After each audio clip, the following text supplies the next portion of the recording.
Mesdames et messieurs, bienvenue sur Intervlog, la voix de la fierté africaine, du progrès et de la souveraineté. Aujourd'hui, nous vous racontons une histoire de courage, de transformation et de renaissance. Celle d'un homme, d'un leader, qui a su tracer une nouvelle voie pour son peuple. Nous parlons bien sûr du président de la transition du Burkina Faso, le capitaine Ibrahim Traoré. C'est une célébration, celle d'une décision historique et symbolique. Une décision qui marque un tournant dans la quête d'indépendance alimentaire et de dignité nationale. Cette décision, refuser désormais l'aide alimentaire extérieure, en particulier les dons de blé, même lorsqu'ils viennent de puissances amies comme la Russie. Mais attention, ce refus n'est ni un geste de rejet, ni un signe d'ingratitude. En 2024, alors que le Burkina Faso faisait face à une situation humanitaire critique due à l'insécurité et aux déplacements internes, la Russie avait généreusement offert 25 000 tonnes de blé au pays. Un geste salué avec reconnaissance par le président Traoré. Cependant, dans le même souffle, le capitaine Traoré annonçait un engagement fort, celui de transformer cette aide ponctuelle en un moteur d'autonomisation durable. Il promettait de ne plus dépendre du blé étranger, mais de faire en sorte que les terres burkinabées nourrissent à nouveau leurs enfants. Un an plus tard, cette promesse se concrétise.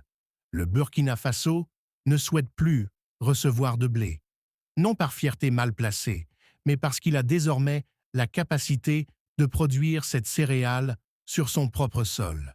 Un tournant majeur dans l'histoire agricole du pays. Pour rendre cette ambition possible, le président Traoré a mis en œuvre une stratégie audacieuse. En 2024, 400 tracteurs ont été acquis et distribués aux agriculteurs burkinabés. Ces machines, loin d'être des symboles politiques, sont devenues les moteurs d'une révolution agricole populaire. Ces tracteurs ont été répartis dans des zones à fort potentiel agricole telles que Banzon, Senzo et Kumbia. Là-bas, des formations techniques ont été dispensées, du carburant subventionné et des coopératives soutenues. L'État a investi pour transformer chaque hectare abandonné en champ fertile. Le changement est visible. Des zones autrefois laissées en jachère vibrent aujourd'hui au rythme des semailles et des moissons. Les jeunes, autrefois tentés par l'exode vers les villes, reviennent fièrement à la terre.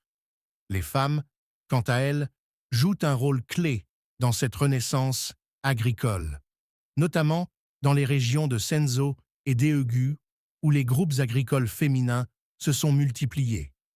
Selon les statistiques de l'Institut national de la statistique et de la démographie, le Burkina Faso importait en 2023 plus de 270 000 tonnes de blé et 16 000 tonnes de farine, pour un coût total d'environ 67 milliards de francs CFA. Mais grâce à la nouvelle politique, d'ici 2025, le pays vise une production de 6 500 tonnes sur 5 000 hectares dédiés uniquement au blé. Ce n'est qu'un début. L'objectif de souveraineté alimentaire, cher au capitaine Traoré, se précise. L'impact de cette politique va au-delà de l'agriculture. Il renforce l'économie, crée de l'emploi rural, réduit la dépendance et restaure la dignité nationale. Ce succès ne nie pas l'importance de la solidarité internationale. Le geste de la Russie ne sera jamais oublié. Mais aujourd'hui, la nature de la coopération change. Il ne s'agit plus de donner du blé, mais de transmettre des compétences, de développer des infrastructures, de bâtir des partenariats durables. C'est cela, la diplomatie du développement. Une diplomatie où les échanges sont fondés sur le respect mutuel, l'autonomisation, et non sur l'assistanat perpétuel. À travers cette transformation, le Burkina Faso devient un exemple pour toute l'Afrique. Un modèle à suivre, un signal fort. Oui, l'Afrique peut se nourrir elle-même. Oui, l'Afrique peut choisir la production plutôt que l'importation. Oui, l'Afrique peut se relever à condition de miser sur ses paysans et ses terres. Fini les cargaisons de blé. Le président Ibrahim Traoré de compétences pour sa vision à l'investissement dans les infrastructures agricoles, aussi les femmes et à la création d'un partenariat durable. Véritables artisans, ce changement de paradigme agricole constitue une véritable diplomatie du développement. C'est une révolution silencieuse. Que peut-on retenir de cette soulèvement des sillons qu'un leadership courageux peut inverser les tendances les plus enracinées au centre de la nation. Il est possible de transformer une nation dépendante en un peuple fier de produire pour lui-même. Faites connaître cette histoire. Qu'investir dans les agriculteurs, qu'on sache qu'en Afrique de l'Ouest, dans l'avenir, a choisi de semer sa liberté. Le capitaine Ibrahim Traoré a fait le choix de marcher aux côtés de moissonner son avenir, de privilégier les champs, le Burkina Faso, aux salons internationaux, vive l'Afrique souveraine, sur le travail de la terre, vive la fierté plutôt paysanne, que sur les dettes extérieures. Ce choix commence à porter ses fruits. À Intervlog, nous saluons le peuple burkinabé, ses agriculteurs, ses femmes, sa jeunesse. Ceux qui, chaque jour, redonnent vie à la terre et nourrissent une nation avec leurs efforts. Vous êtes les artisans d'une nouvelle ère. Et à l'Afrique tout entière, nous disons, observez, inspirez-vous et engagez-vous. Le modèle burkinabé montre la voie. L'Afrique peut, elle aussi, nourrir ses enfants sans tendre la main à l'extérieur. Elle peut se relever, debout, digne et souveraine. Ce qui se passe aujourd'hui au Burkina Faso n'est pas une simple réforme agricole. C'est une révolution silencieuse. Une révolution qui redonne foi, espoir et surtout fierté. Une révolution qui commence dans les champs, mais résonne dans les cœurs de tout un continent. Abonnez-vous à Intervlog. Partagez cette vidéo. Faites entendre cette histoire, car au Burkina Faso, une aube nouvelle s'est levée. Une aube où la terre nourrit à nouveau les siens, où le blé devient symbole de liberté, où l'avenir pousse dans les sillons du présent. Vive le président Ibrahim Traoré. Vive l'agriculture africaine, vive la souveraineté retrouvée, et que vive le Burkina Faso. Mesdames et messieurs, bienvenue sur Intervlog, la voix de la fierté africaine, du progrès et de la souveraineté. Aujourd'hui, nous vous racontons une histoire de courage, de transformation et de renaissance.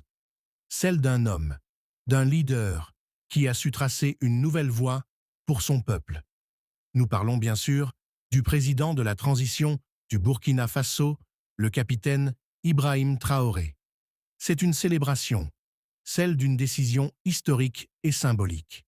Une décision qui marque un tournant dans la quête d'indépendance alimentaire et de dignité nationale. Cette décision, refuser désormais l'aide alimentaire extérieure, en particulier les dons de blé, même lorsqu'ils viennent de puissances amies comme la Russie. Mais attention, ce refus n'est ni un geste de rejet, ni un signe d'ingratitude. En 2024, alors que le Burkina Faso faisait face à une situation humanitaire critique due à l'insécurité et aux déplacements internes, la Russie avait généreusement offert 25 000 tonnes de blé au pays. Un geste salué avec reconnaissance par le président Traoré. Cependant, dans le même souffle, le capitaine Traoré annonçait un engagement fort, celui de transformer cette aide ponctuelle en un moteur d'autonomisation durable. Il promettait de ne plus dépendre du blé étranger, mais de faire en sorte que les terres burkinabées nourrissent à nouveau leurs enfants. Un an plus tard, cette promesse se concrétise. Le Burkina Faso ne souhaite plus recevoir de blé, non par fierté mal placée, mais parce qu'il a désormais la capacité de produire cette céréale sur son propre sol. Un tournant majeur dans l'histoire agricole du pays. Pour rendre cette ambition possible, le président Traoré a mis en œuvre une stratégie audacieuse. En 2024, 400 tracteurs ont été acquis et distribués aux agriculteurs burkinabés. Ces machines, loin d'être des symboles politiques, sont devenues les moteurs d'une révolution agricole populaire.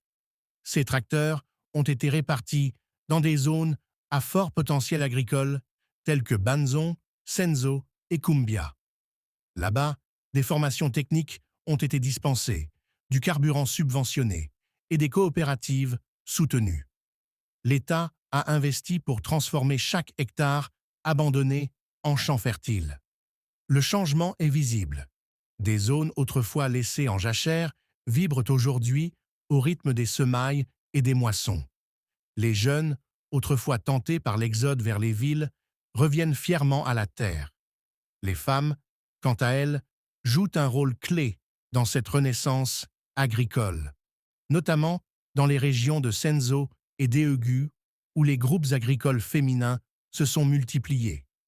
Selon les statistiques de l'Institut national de la statistique et de la démographie, le Burkina Faso importait en 2023 plus de 270 000 tonnes de blé et 16 000 tonnes de farine, pour un coût total d'environ 67 milliards de francs CFA. Mais grâce à la nouvelle politique, d'ici 2025, le pays vise une production de 6 500 tonnes sur 5 000 hectares dédiés uniquement au blé. Ce n'est qu'un début. L'objectif de souveraineté alimentaire, cher au capitaine Traoré, se précise. L'impact de cette politique va au-delà de l'agriculture. Il renforce l'économie, crée de l'emploi rural, réduit la dépendance et restaure la dignité nationale. Ce succès ne nie pas l'importance de la solidarité internationale. Le geste de la Russie ne sera jamais oublié. Mais aujourd'hui, la nature de la coopération change. Il ne s'agit plus de donner du blé, mais de transmettre des compétences, de développer des infrastructures, de bâtir des partenariats durables. C'est cela, la diplomatie du développement. Une diplomatie où les échanges sont fondés sur le respect mutuel, l'autonomisation, et non sur l'assistanat perpétuel. À travers cette transformation, le Burkina Faso devient un exemple pour toute l'Afrique. Un modèle à suivre, un signal fort. Oui, l'Afrique peut se nourrir elle-même. Oui, l'Afrique peut choisir la production plutôt que l'importation. Oui, l'Afrique peut se relever, à condition de miser sur ses paysans et ses terres. Intervlog salue donc le président Ibrahim Traoré pour sa vision et son courage. Nous saluons aussi les femmes et les hommes des campagnes burkinabés, véritables artisans de ce miracle agricole. Ce n'est pas juste une réforme, c'est une révolution silencieuse, un soulèvement des sillons, une renaissance des champs. C'est le retour de la terre au centre de la nation. Alors, à tous nos auditeurs, partagez cette vidéo. Faites connaître cette histoire. Qu'on sache qu'en Afrique de l'Ouest, un peuple a choisi de semer sa liberté, de cultiver sa dignité et de moissonner son avenir. Vive le Burkina Faso! Vive l'Afrique souveraine! Vive la fierté paysanne! C'est une renaissance rurale qui s'opère, visible dans les champs, mais aussi dans les villages. Les écoles se remplissent, les centres de santé voient leur fréquentation augmenter, les marchés locaux regorgent de produits issus du terroir. L'image du président dans les champs, main dans la terre, est devenue emblématique. Elle incarne un leadership de proximité, un président qui gouverne avec son peuple et non au-dessus de lui. Ce programme agricole n'est pas qu'un succès économique. Il est aussi une affirmation identitaire.